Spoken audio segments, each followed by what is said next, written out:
Porter basically explain us value chain. There are primary activities and supportive activities. Right. From that, they add value and ultimately at the margin, the finished product. And that's what we buy. So here, when it comes to the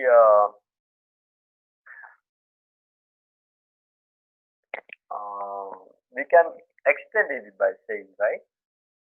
So here we have the for example, so let's say that the customer product, the especially with regard to the marketing people, right? So how do they market a product? So basically, first they identify the customer need, right? Based on this customer need, they design and develop, market, make, so that they design, develop, and make a product, and then they market it and service it. Because of that, ultimately the customer need satisfied. So we can innovation. That's the one process, right? So product design, product development is done in that particular process. In the operation process are manufacturing, marketing, post sales services, right? So that in BPM what happens is we have this horizontal. We see the activities in a horizontal manner, right? So that that may be several different functional areas get together. We look at the ultimate results of it. Right? Customer is satisfied by having this innovation related process perform and the operation process perform, right? So then, so that here we say all the rational managers, right? Rational managers seek to establish a long-term competitive advantage, so that the managers who are smart in creating this strategy, right? So they seek to establish a long-term competitive advantage. This provides the best possible return over an extended period for the effort involved in creating process and bringing the product or service to the market. So once you gain the competitive advantage, what happens? You are in position to get a best possible return over an extended period of time. So for a certain period, for the effort involved in creating process and bringing product to the service to the market. A company with competitive advantage is not necessarily the largest company in its industry, right? To gain the competitive advantage, do you want to be the largest organization in the market? No, but it makes its customers happy by selling the desired product. What you have to do? You have to sell the desirable product by the customer. And that means that you should not sell what you produce, right? You should sell what customers desire, right? And it makes its shareholders happy by producing excellent profit. By doing so, by selling the desirable product by the customers, you can earn more profit, right? So that means your shareholders will be happy at the end of the year because they have more returns, right? So that's what the rational manager should do, right? That's their objective, right? So that when it comes to this competitive advantage, having defined the value chain, Porter went on to define competitive advantage and show how value chains were the key of maintaining competitive advantage. So the Porter explained us, right? So value chain is the key to maintaining competitive advantage. Porter offers these two key definitions, right? Strategy depends on defining the company position that company can use to maintain competitive advantage, right? So that any organization strategy depends on what? Defining the company position, right? That the company can use to maintain competitive advantage. So the strategy means what you should do within the organization to gain the competitive advantage, right? That's what Porter says. Then position simply describes the goals of the company and how it explains these goals to its customers. The competitive advantage occurs when your company can make more profit selling its products and services than its competitors. So where this competitive advantage occurs? When you can sell more products and services to your customers, right, than your competitors, right? So if you can outperform your competitors by selling more products and the services in the market, obviously you gain the competitive advantage, right? So how you are going to position it? Position simply describes the goals of the company and how it explains the goals to its customers. You tell basically you have all these vision, mission, goals, objectives, right? Policies and so on. So you mention all these, right? By doing so, you provide the best products to the market and outperforming your competitors. That's what we call competitive, gaining the competitive advantage, right? Then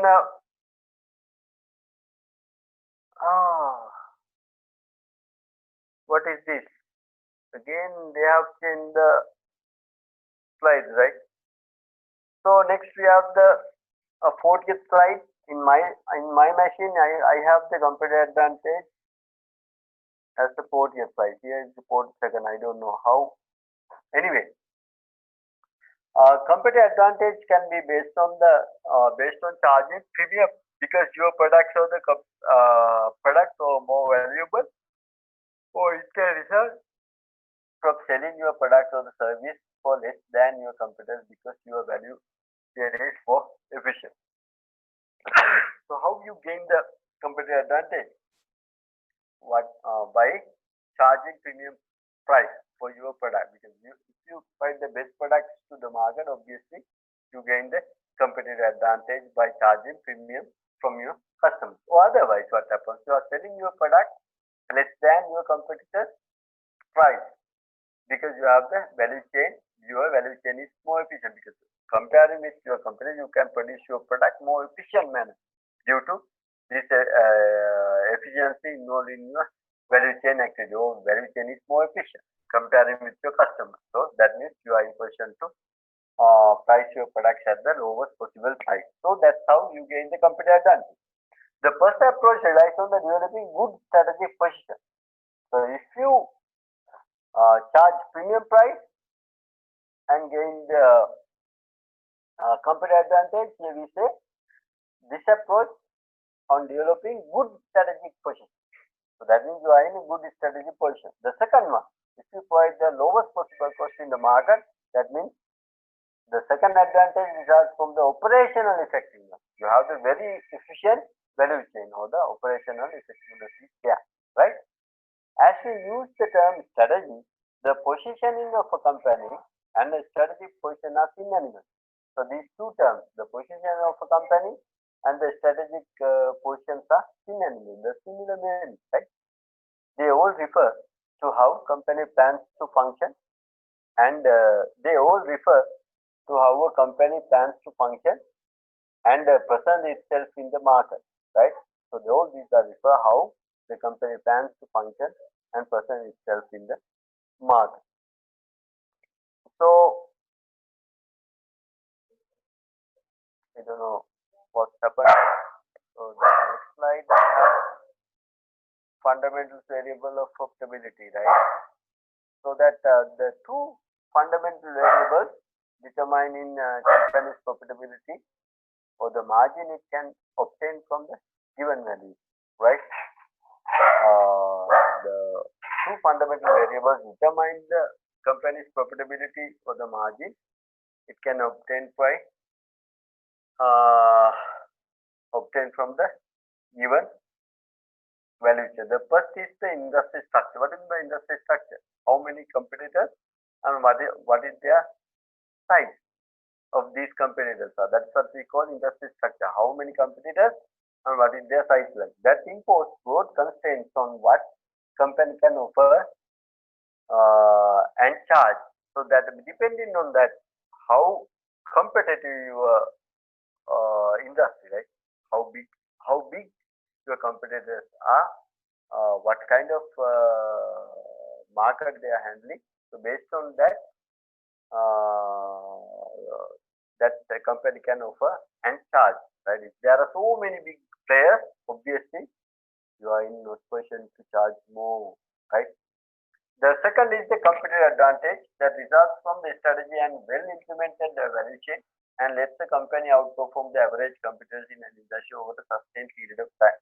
So if you gain this cost effectiveness through your value chain efficiency, obviously you are in position to outperform your competitor because you are in position to offer your product and the service at the lowest possible price, right?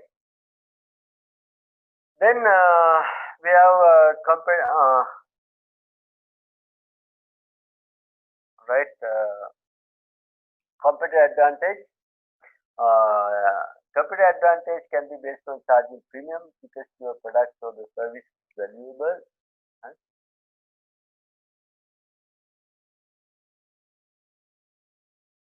I don't know, these slides are changed. I don't know, right? Uh, really unfortunate. Yeah. Right. So that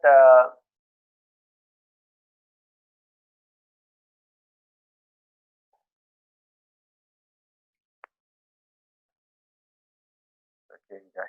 Anyway, so that competitive advantage can be based on the charging premium because your product or product is more valuable, right? So that if you have a differentiated product, right? So that means your customers are ready to pay more, right? Because of the value of your product, or it can result from the selling your product or service less than your competitors because your value chain is more efficient. Or otherwise, what happens if you are in position to offer your product and services lowest possible price? Why? Because your value chain is more efficient.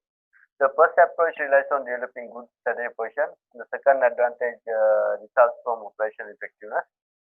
As we use the term strategy, the positioning of the company and the strategy positioning are synonymous. They refer to the how company plans to function and present itself in the market life, right? So that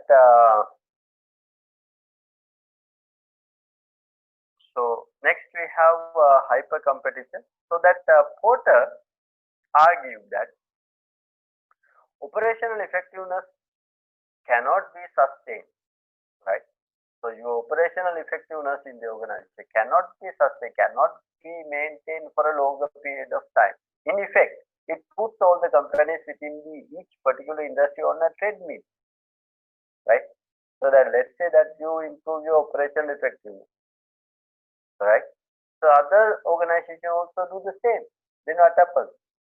You have to further improve it, right? So that's a never-ending what we call the competition, right? In effect, it puts the companies within each particular industry on a treadmill, right? So it's a kind of a difficult situation that puts that creates in the industry. Like companies end up practicing the Porter's term hyper competition. So that if you involve with this operational effectiveness all the time, what happens? It will reach a situation or the Porter terms it as hyper competition. That means running faster and faster to improve their operation. So you run fast to improve your operational effectiveness, right? The companies that have pursued this path have not only exhausted themselves, so that what happens? You're all the time working very hard to improve your operation, but ultimately you are exhausted. But they have watched their profit margin gradually shrink. So as a result, what happens at the end? Your profit margin would be gradually shrink, right? So that just to understand it, right? Here, in simple terms, we can say the hyper competitive market product reposition is frequent, right? In this kind of hyper competitive market, what happens? Product reposition is very frequent thing, and product life cycles are very short, and product design cycles are quick. and static sustainable competitive advantage is virtually impossible to achieve, right? Your competitors copy or surpass your point strategic advantages quickly. Right? Your competitors copy or surpass your point of strategic advantage quickly and allowing you only to temporary superiority. Right? You can gain the temporary superiority, but making it necessary to continuously work. All the time you have to do the improvement.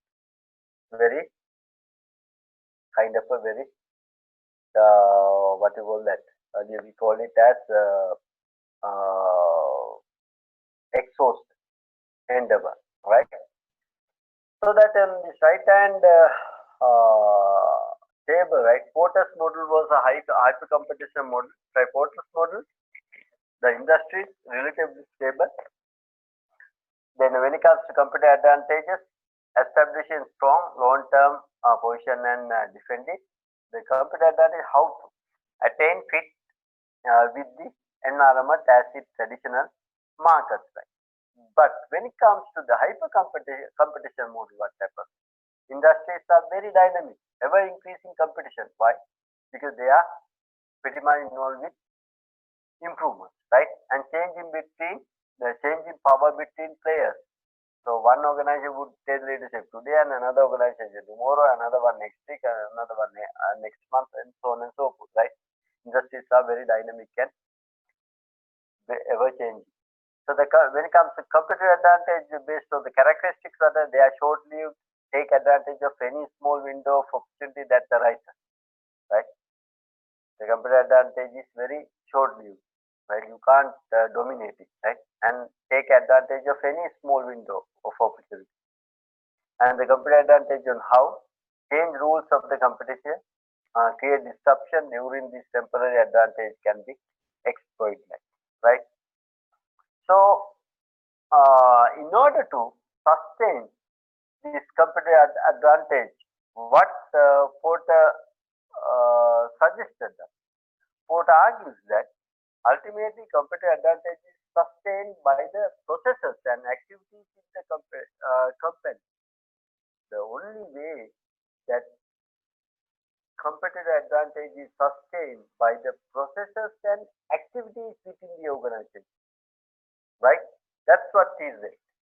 So only by improving your processes and the activities within the organization you can sustain the competitive advantage. Companies engaged in hyper competition seeks to perform each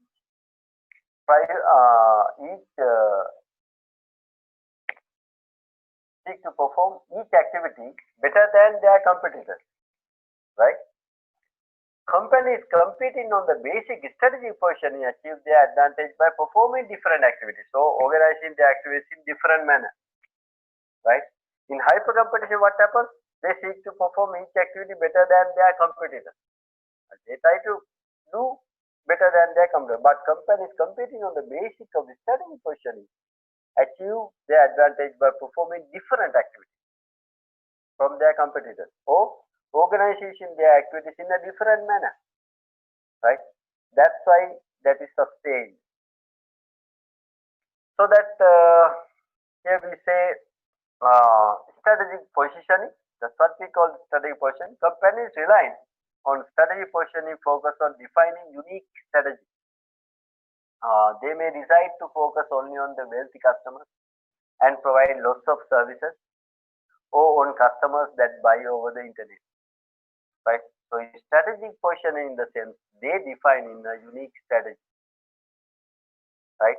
Strategic position defining unique strategy. For example, in our case, if we target the eco-tourist, the whole tourism industry is based on these ecological interest of the tourists. So that is the strategic position. Right? More wealthy, more educated, more environmental friendly customers we are catering to, right? So that means they may decide to focus only on the wealthy customers and provide lots of services for the customer that buy over the internet. So another way is that to target the wealthy customers and to provide lots of services, right? Or to customers that buy over the internet, right? So that means strategy positioning, right? Unique, defining a unique strategy. They may decide to offer the most robust product, right? More robust, more defendable, more quality product, or the least expensive product, the lowest possible product in the market with no frills, right? So there may be some products they don't come in very ordinary packaging. They don't have these frills, you call it, right? Packing, they don't consider the color, they don't consider, but basic qualities are there at the lowest possible price, right? Once the company decide on this, its competitive position, it translates the position into the set of goals. So once they decide the competitive position, they translate that position into the product, into the set of goals, and the let's go these goals to dictate the organization of its processes, right? Here we have example given, right? With regard to operational effectiveness, assimilating, attaining, and extending best practices, and the doing things better, and validating and executing. Then the strategic positioning, creating a unique value proposition, doing things differently to deliver the value compared to the rival, making choices, right? So that in order to sustain this, right, the Porter studies companies later create and sustain competitive advantage, do it because they have the discipline to uh, choose a strategic position, right, and then remain focused on it. More important, they gradually refine their business processes and the fit of their activities so that their efficiencies are very hard for competitors to duplicate. So if you improve your processes, right, you refine your processes and fit to their activities, and that their efficiencies are very hard to competitors to duplicate, right? So that's why BPM is so important. By doing that, we improve our business process. For our competitor, it is very hard for them to duplicate. It is it is process integration of fit that provides the basis for long-term competitive advantage. So that what is the advisable thing? Long-term competitive advantage. That is the process integration, right? Provide better margin without need for knee-jerk efforts to copy the best practices of rivals. Rather than copying the best practices of rivals, what we have to do is we have to improve our internal processes and to better provide the margin by doing so. Right? That is the best way of sustaining competitive advantage according to Porter. Right? So that furthermore, right, mentioned that after writing competitive advantage in 1985, Porter shifted his focus on international competition. Then in 1996, he returned a strategy concern and wrote an article for the Harvard Business Review entitled What is Strategy, which is still worth for study today. In addition of laying out his basic argument against a simple-minded operational efficiency and in favor of strategy positioning and the importance of integrating processes, Porter threw in the idea that strategists ought to create maps of activity systems to show how a company's strategy position is contained in a set of tailored activities designed to deliver it. Right? Let's have a look. So here we have given an example from Southwest Airlines. So once you heard airline, what comes into your mind? Let's say, okay, Sri Lankan Airlines. Right? If someone mentioned the Sri Lankan, so that all of a sudden the that comes into my mind is food, right? We can buy any food we wish, right? If you want, you can have wine, orange juices, right? Right, white label, black label, whatever you ask, they will deliver, right? So that's very rich food. The what you call that? The hospitality is there. Whatever you requested, whatever you request, they will deliver that. But as far as price is concerned, what is the price of Sri Lankan airline ticket? so high, right? So that they offer the service at the try to offer the service at the best level. Accordingly, their price is quite high. But whereas if a budget carrier like SpiceJet, can you ask red label or black label? No. Can you ask whatever the whatever the meal you wish for? No. You will be given snacks and a drink. That's it. Or sometimes some water, and you can go to the destination, right? So likewise, when it comes to the South West airline in America, this is how they gain the competitive advantage. This is how their strategy. They focus on limited passenger services, right? Here they have no meals, no seat assignments, 50 minutes go to turnaround, limited use of travel agents, no baggage transfer. So very limited services, right? Passenger service. Then again, frequent reliable departures, right? 15 minutes goes turnaround, and the lone highly productive ground and gate crew, right? High compensation of employees, they paid high for the employees, and flexible union contracts, and high level of employee stock ownership, right? Then the high aircraft utilization, automatic ticketing machine, right? And very low ticket prices, limited use of travel agents, low expenses, and the standardized fleet of 737 aircraft, and the Southwest the low fare airline, no connection with other airlines. So that these because of these adapted what you call that the strategies, so they offer the lowest possible price with regard to their ticket prices, right? They are the lowest in the American market, Southwest Airlines, right? These are the activities they have done. Porter argues that too many, Porter argues that too many companies took strategy but did not follow through the implications of their strategy. So they talk about most of the organization talk about their strategy, but they don't follow through the implication of their strategy, right? They didn't make the hard choices required to actually implement a specific strategy. So for example, this uh, Southwest Airlines. So they have taken some drastical measures, right? No baggage transfers, no meals, no seat assignments, 50 minutes gate turnaround, limited use of travel agents. So all these are very drastic measures compared with all other airlines, like. But they did it for what? They did not make the hard. They make the hard choices required to actually implement the specific strategy. What is their strategy? To be the lowest in the market, right? Hence, they did not create highly integrated business process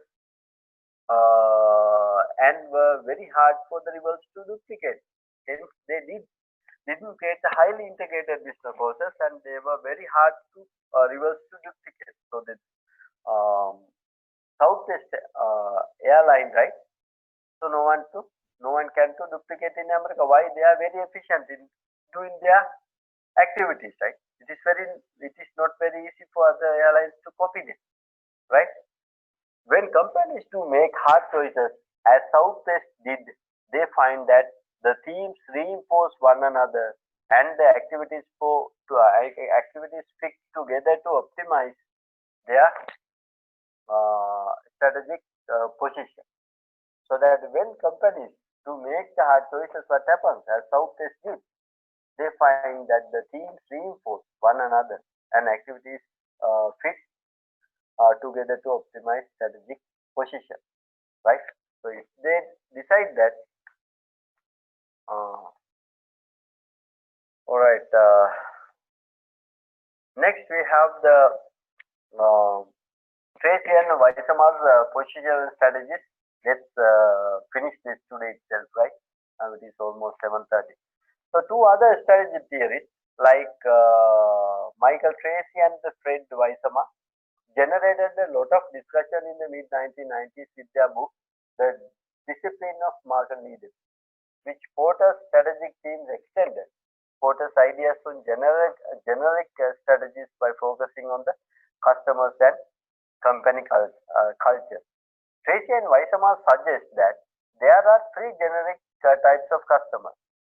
First one, those whose primary value is high performance products and services. There are three kinds of customers according to Tracy and Weissama. The first group is their primary value is high performance products and the services, right? The second category is those whose primary value is personalized service. So the second segment, they are expecting personalized service. The first category, they are value the high performance products and the services. Second category, they value personalized services. And the third one, those who most value the lowest price product. People like you and me, right? We like lowest price. So it's easy to see how these might be mapped to Porter's generic strategy, but they capture subtle differences. Like Porter, Tracy, and Weissama argue that favor of the strategic differentiation and assets, no company can succeed today by trying to be all things to all people. So can a company adapt all these three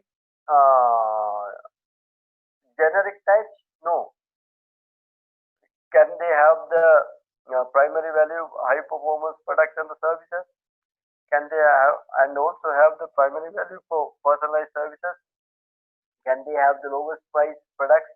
They can't do all these three together. They have to stick with one. Either they have to have the high performance products or the services, or they have to have the personalized services, or they have to have lowest price products.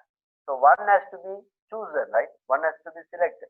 It is easy to see how these might be mapped by Porter generic strategy, but they capture subtle differences like Porter, Tracy, and Weissama argue in favor of strategy differentiation and assert that no company can succeed today by trying to be all things to all people. You can't do it. You have to be selective. Either you have to have the high performance product or the service, or the primary personalized service, or the lowest price product, right? So here we have this to simplify this, right? So for example, if you take this Walmart, they have the operational excellence. By doing so, what they have the lowest possible price with regard to their product offering. Right? Theory says to win the competitively, you need to be the best at one primary value for discipline, while being good enough on the other two. So you have to adapt. You have to have smart on one aspect, right? Either operation excellence, product leadership, or the customer intimacy. If your operational excellence is your major, so these product leadership and the customer intimacy may be somewhat good enough, right? So that kind of a study you should have. Here they say to win the competitively, you need to be the best at one primary value, right? That is either operation excellence, product leadership, or the customer intimacy, and while being the good enough on the other two, right? If you are best at operation excellence, you have to be good enough with product leadership and the customer intimacy, right? Here the product leadership comes soon, so if their strategy is to product leadership, so they have to be good enough on operation excellence and customer intimacy, right? So that they have to do. So in this slide, we further explain it with regard to operational excellence. So we have the narrow product line, high experience in chosen area of focus, moderate change in technology or structure, and focus on cost efficiency and volume. When it comes to customer intimacy, strong customer focus, relationship driven, two competitive requirements, quick movement in developing markets, efficient operations as markets mature. Then the product leadership, search for new products, new markets, and new techniques, experiment with trends, initial change to which competitors must respond. So that's the end of this lesson 4. We will meet again next week, right, with the lesson 5. Thank you very much.